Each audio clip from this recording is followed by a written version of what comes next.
बहुत बहुत स्वागत है आपका लखनऊ वाले चैनल पे। कुछ दिन पहले हम लोगों ने एक वीडियो शूट किया था कि लखनऊ यूनिवर्सिटी का असाइनमेंट कैसे बनाते हैं।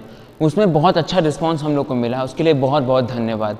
अच्छा, अब अच्छा रिस्पांस मिलने का मतलब है कि जो भी चीज़ें हम लोग आपको बता रहे हैं वो आपको समझ में आ रहा है, कुछ बच्चों के डाउट भी इसमें कमेंट सेक्शन पे आए। अब बच्चों के डाउट कमेंट सेक्शन पे आए, उसको हमने बहुत हद तक सॉल्व भी किए।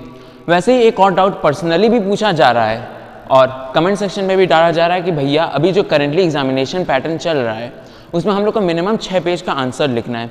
मिनिमम 6 पेज का आंसर लिखना है, कैसे लिखें? दिक्कत ये होती है कि अभी तक हम लोग 10th 11th 12th का देखते हुए हम लोग मैक्सिमम 3.5 से 4 पेज का आंसर लिखते हैं, बट यहाँ पे तो हम लोग को 6 पेज का आंसर लिखना है। तो कैसे हम लोग अच्छा एक अट्रैक्टिव आंसर लिखें? इसी से रिलेटेड एक बच्चों की और डाउट होती है कि भैया यहाँ पर जो आंसर में हम लोग को मार्क्स दिया जा रहा है वो क्या क्वालिटी के बेसिस पे दिया जा रहा है या क्वांटिटी के बेसिस पे दिया जा रहा है, ये कितने अच्छे तरीके से हम लोग उसको प्रेजेंट कर रहे हैं टीचर के सामने, उसके बेसिस पे दिया जा रहा है। तो इन सारी बातों में हम लोग डिस्कस करेंगे आगे। यहाँ पे मैं कुछ आपको पॉइंट्स बताऊंगा, पॉइंट्स पे ये वीडियो डिस्ट्रीब्यूटेड रहेगी। हर एक पॉइंट को बहुत ध्यान से सुनिएगा और अगर ज़रूरत पड़े तो ये पॉइंट को लिखते भी जाइए, क्योंकि आपके आंसर राइटिंग में आगे जितने भी आपके आने वाले सेमेस्टर में बहुत हेल्प करेगा। पहले पॉइंट से शुरू करते हैं, मार्जिन। ये बहुत ही इफेक्टिव पॉइंट है मार्जिन। मार्जिन आपको राइट हैंड साइड में ड्रॉ करना पड़ता है आपके आंसर शीट के, क्योंकि लेफ्ट हैंड साइड में ऑलरेडी आपकी मार्जिन बनी होती है। अब यहाँ पे मैं बोल रहा हूँ मार्जिन ड्रॉ करने का मतलब उसको मार्जिन की तरह ड्रॉ करिएगा, बॉक्स की तरह नहीं कि आपका आधा पेज मार्जिन ही में चला गया। तो इससे क्या होता है ना, बहुत बैड इंप्रेशन पड़ता है जो कॉपी चेक कर रहा है। तो उस पर ध्यान रखिएगा कि जो आप मार्जिन ड्रॉ करिए उसको मार्जिन की तरह ड्रॉ करिए राइट हैंड साइड में। तो इससे क्या होता है कि आपका थोड़ा सा पेज फिल करने में आपको आसानी होती है और चीज़ें थोड़ी सिस्टमैटिक वे में नजर आती हैं, तो बहुत ही पॉजिटिव इंप्रेशन क्रिएट करता है। दूसरा पॉइंट यहाँ पे बहुत इंपॉर्टेंट जो मैं डिस्कस करने वाला हूँ वो है आंसर क्रिएशन। बहुत इंपॉर्टेंट पॉइंट है। अब आप कंसेप्ट पढ़े, डेफिनेशन पढ़े, फीचर्स पढ़े, सिग्निफिकेंस पढ़े, एटसेट्रा एटसेट्रा, उसके आप 2-3 लाइन पढ़ लिए तो आप ग्रेजुएशन लेवल पे आपको इतनी कैपेबिलिटी आप में होनी चाहिए कि आप आंसर क्रिएट कर लें। उस 2-3 लाइन से 6 से 7 लाइन और पहुंचा दें उसको, क्योंकि हम लोग यहाँ पे लिखना है 6 पेज। पॉसिबल नहीं है कि आप 6 पेज पूरा याद करके एग्जाम में जाइए, तो यहीं पे आपको आंसर क्रिएशन की ज़रूरत होती है, बहुत ज़रूरी है। क्योंकि और बहुत टाइम तो क्या होता है, मुश्किल होता है कि हम लोग को 6 पेज का कंटेंट भी बहुत सारे कंसेप्ट का नहीं मिल रहा होता है। मिल भी जाए तो हमारे ह्यूमन माइंड के लिए पॉसिबल नहीं है कि पूरा हम 6 पेज का रट के जाएं और रट के वहाँ पे लिख दें। नहीं, 3 से 4 लाइन आप पढ़िए, कंसेप्ट एकदम क्लियर कर लीजिए। जब आपका कंसेप्ट क्लियर रहेगा तो आप इजीली आंसर क्रिएट कर पाएंगे। उस 3 से 4 लाइन को आप इजीली 6 से 7 लाइन पे पहुंचा देंगे। दूसरी पॉइंट, यानी हम लोग 2 पॉइंट डिस्कस किए, पहला मार्जिन, दूसरा आंसर क्रिएशन। तीसरा पॉइंट यहाँ पे जो मैं डिस्कस करने वाला हूँ वो है फ्लो चार्ट और डायग्राम। अब ये फ्लो चार्ट और डायग्राम क्या होता है? Features, significance, importance, objective etcetera, ये सारी चीज़ें जिसमें आपके पॉइंट्स में आंसर होते हैं, तो उसको डायरेक्टली आप एक्सप्लेन मत करिए, उसमें पहले आप पॉइंट्स बताइए। जस्ट फॉर एग्जाम्पल, फीचर्स आपसे पूछा गया है, 5 पॉइंट हैं फीचर्स की, तो आप फीचर्स हेडिंग डालिए। ये नहीं कि तुरंत उसके एक्सप्लेन करने लगे, पहले आप 5 पॉइंट लिखिए फ्लो चार्ट की मदद से या डायग्राम की मदद से, तब आप जाकर उसको एक्सप्लेन करिए। इससे क्या होता है कि बहुत ही पॉजिटिव इंप्रेशन क्रिएट होता है जो टीचर कॉपी चेक कर रहा है उसके ऊपर, और टीचर ये जानना चाहता है कि बच्चा कितना क्रिएटिव तरीके से अपने नॉलेज को वहाँ पे शो कर रहा है। आप अगर आपका क्रिएटिव माइंड है तो आप बहुत अच्छे तरीके से आंसर को प्रेजेंट करिए। जितना अच्छे तरीके से आप आंसर को प्रेजेंट कर रहे हैं, जितना सिस्टमेटिक मैनर में अपने आंसर को प्रेजेंट कर रहे हैं, उतना ही आपके लिए लाभदायक होगा। तो तीसरी पॉइंट बहुत इंपॉर्टेंट है कि फ्लो चार्ट और डायग्राम का यूज़ करिए। चौथी चीज़ है कि आप एक्स्ट्रा चीज़ ऐड ऑन कर सकते हैं। इस पॉइंट को बहुत ध्यान से सुनिएगा, बच्चे यहीं पर गड़बड़ा जाते हैं। अब मैं आपको इस पॉइंट को एग्जाम्पल के थ्रू बताऊंगा। मैनेजमेंट, एक क्वेश्चन पूछा, what is management and what are its importance in real business situation. अब इसमें आप क्या करिएगा कि मैनेजमेंट के बारे में बता दीजिएगा, उसकी इंपॉर्टेंस बता दीजिएगा। क्या आपको लगता है कि इससे 6 पेज भर पाएगा? बिल्कुल नहीं। तो अब आपको क्या करना होगा, मैनेजमेंट पहले बताइए, डेफिनेशन, फिर उसके फीचर्स, फिर उसके सिग्निफिकेंस, देन उसके इंपॉर्टेंस। तो क्या होगा इससे कि आपका कंटेंट थोड़ा बढ़ेगा। बट एक बात ध्यान रखिएगा, जहाँ पे जो मैं बोल रहा हूँ कि एडिशनल चीज़ें आप ऐड ऑन कर सकते हैं, वो आपका टॉपिक से रिलेटेड होना चाहिए जो कि क्वेश्चन में पूछा गया है। यहाँ पे जैसे मैंने बोला कि मैनेजमेंट, यहाँ पे हमने मैनेजमेंट का सिग्निफिकेंस ऑब्जेक्टिव इंक्लूड कर दिए।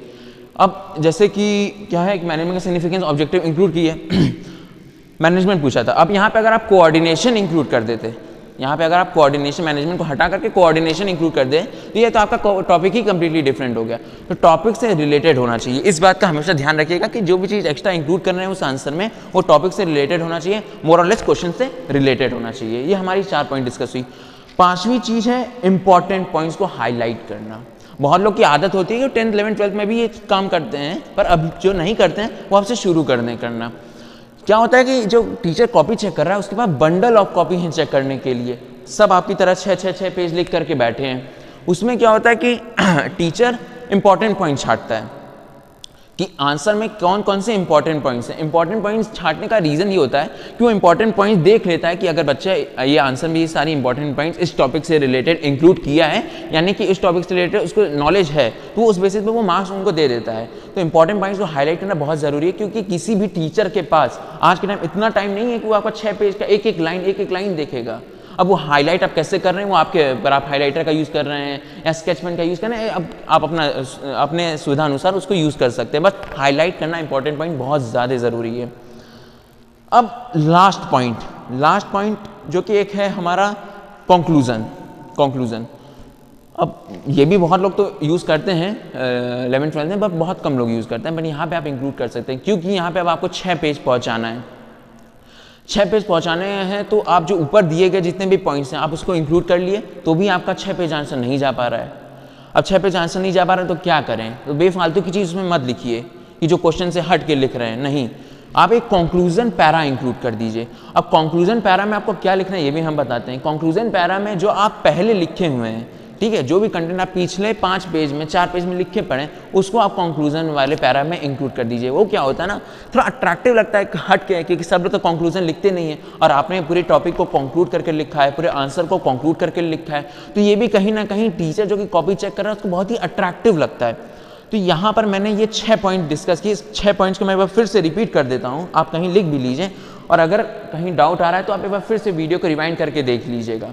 पहली पॉइंट जो कि मैंने बताया कि मार्जिन ड्रॉ करना है राइट हैंड साइड। दूसरे पॉइंट बताया मैं आंसर क्रिएशन का तरीका आना चाहिए, बहुत अच्छे तरीके से आपको आंसर क्रिएशन का सिस्टमेटिक मैनर मालूम होना चाहिए। तीसरा पॉइंट जो कि मैं इंक्लूड किया, फ्लो चार्ट और डायग्राम।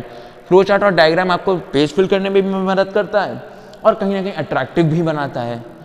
चौथी पॉइंट जो कि मैंने डिस्कस की वो था कि इंपॉर्टेंट पॉइंट्स को हाईलाइट कर दो। इंपॉर्टेंट पॉइंट्स को हाईलाइट कर सकते हैं। 5वीं पॉइंट जो कि मैंने डिस्कस करी, कुछ एक्स्ट्रा चीज़ को भी ऐड ऑन कर सकते हैं, बट वो टॉपिक से रिलेटेड होना चाहिए। ध्यान से सुनिएगा, टॉपिक से रिलेटेड होना चाहिए। लास्ट में कंक्लूजन पार्ट भी इंक्लूड कर सकते हैं उस आंसर को कंक्लूड करने के लिए। तो ये थी कुछ 6 पॉइंट्स। अब ये तो मैंने दिखा दी, इसको थोड़ा ध्यान से सुन लीजिएगा। अब मैं आपको कुछ अपना पर्सनल सजेशन बताऊंगा कि आप जब आंसर राइटिंग कर रहे हैं तो आप किन किन चीज़ों का ध्यान रखें, जो कि मेरे पर्सनल एक्सपीरियंस पे बेस्ड है। तो चलिए बता तो मेरा पहला सजेशन, अच्छा ये जो मैं सजेशन दे रहा हूँ आपको ना, ये मेरा खुद में एग्ज़ाम में बैठा तो मुझको ये एहसास हुआ, कुछ मेरे दोस्त मेरे से अपना एक्सपीरियंस शेयर किए, उसके बाद मुझको ये पता चला, तो वो मैं आपसे सोच रहा हूँ बता दूँ। पहला है कि जो आपको क्वेश्चन इजी लगे पहले उसको अटेम्प्ट करिए। इसका रीज़न ये होता है ना कि आपको जो क्वेश्चन आ रहा होगा उसको जब लिखिएगा तो एक अच्छा आंसर होता है। तो जब स्टार्टिंग में आपका एक अच्छा इंप्रेशन टीचर के ऊपर क्रिएट हो जाएगा तो ये बहुत इफेक्टिव होता है आपके आगे के लिए। दूसरा, बहुत सारे न्यूमेरिकल सब्जेक्ट्स होते हैं, जैसे मैथ्स हो गया, अकाउंटिंग हो गया, एसेट्रा, तो उसमें भी एक डाउट होता है कि भैया क्या इसमें भी पेज मैटर करता है। तो मैं क्लियरली बता दूं, इसमें पेज मैटर नहीं करता है। इसमें आपको केवल कैलकुलेशन जो दिया है, बट हाँ एक चीज़ का ध्यान रखिएगा, न्यूमेरिकल में जो गिवन पार्ट होते हैं क्वेश्चंस के, उसको ज़रूर से लिखिएगा, उसके बाद ही सॉल्यूशन पे जाइएगा, और जितना अच्छे तरीके से प्रेजेंट करिएगा उतना ही इफेक्टिव रहेगा आपके लिए। तीसरी चीज़, जब आप एक आंसर लिख दिए तो दूसरे आंसर में जाने के लिए आप एक मतलब जो जितना भी, जैसे कि एक पेज में आपका आंसर खत्म हुआ, उसके नीचे से आपका दूसरा आंसर नहीं स्टार्ट करना है। उसके नीचे जो भी गैप है उसको छोड़ करके नेक्स्ट पेज से आंसर लिखना शुरू करिए, क्योंकि आपके पास सफिशिएंट पेज होता है आंसर लिखने के लिए। आपके पास लगभग 39 पेजेस होते हैं, तो पेजेस की तो कमी आपको नहीं होगी। चौथी चीज़ जो अब यहाँ पे मैं बोल रहा हूँ आपको कि 6 पेज लिखना है, 6 पेज लिखना है, तो ये कोई हार्ड एंड फास्ट रूल नहीं है कि आपको 6 पेज लिखना है, कि 6 पेज नहीं लिखेंगे तो हमको आंसर में 0 मार्क्स मिलेगा, ऐसा कुछ नहीं है। आपको मार्क्स मिलेगा, पर अच्छे मार्क्स के लिए, क्योंकि आपको मालूम है 14 मार्क्स, 14 एक अच्छा वेटेज है, एक अच्छा मार्क्स है, तो उसको गेन करने के लिए आपको 6 पेज तो मिनिमम लिखना ही होगा। और बाकी कैसे लिखना है तो मैं आपको ऊपर डिस्कस किया हूँ। तो ये था कुछ मेरा पॉइंट जो कि मैं आपको बताना चाह रहा था, कुछ मेरा सजेशन जो मैं आपको एक्सप्रेस करना चाह रहा था। बहुत डाउट आ गए थे, पर्सनली भी, कमेंट सेक्शन पे भी, जिसको मैं कवर करना चाह रहा था। ऐसे ही आप लोग डाउट पूछते रहा करिए, पर्सनली भी पूछ सकते हैं, कमेंट भी कर सकते हैं। अच्छा लगता है आपका डाउट क्लियर करने में। भैया जो हम लोग फेस किए वही हम आपके साथ आपको शेयर कर रहे हैं कि आपको सेम चीज़ फेस ना करना पड़े। तो ये आप अपना जो भी प्रॉब्लम है वो उसको शेयर करिए, और हम कोशिश करेंगे जल्द से जल्द उस पर एक वीडियो बने और आपका डाउट क्लियर हो। तो और अभी जितनी भी चीज़ें बताएं हैं उसमें अगर आपको कोई डाउट हो तो ज़रूर कमेंट सेक्शन में पूछिएगा, और अगर ये वीडियो पसंद आए तो उसको लाइक करिए, शेयर करिए, सब्सक्राइब करिए। धन्यवाद।